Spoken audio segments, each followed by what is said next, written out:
तुम्ही egg Rolls खाल्लेच असतील ना. मी फर्स्ट टाईम ट्राय करणार होती एग रोल्स घरी, तर पहिल्यांदाच बनवणार होती. So welcome to day 9 of quitting sugar and avoiding junk. आज मी ब्रेकफास्ट स्किप केलेला आणि डिरेक्टली विचार केला की लंच किंवा ब्रंच बनवू. कालच्या 2 पोळ्या बाकी होत्या, सो मला त्याच्यापासून काहीतरी बनवायचं होतं आणि एग्स पण होते, सो मग मी एग रोल बनवलं.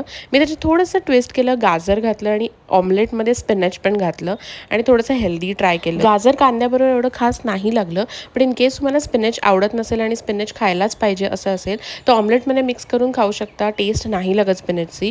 तो ओव्हरऑल इट वॉज गुड. आणि त्याच्यानंतर मला थोडंसं जर्नलिंग करायचं होतं आणि माझे पॅकेजेस पॅक करायचे होते क्राफ्टचे, सो ते केलं. आणि डिनरला मला अगेन काहीतरी डिफरंट करायचं होतं, कारण मी एकटीच होती. I wanted something which is very simple and healthy.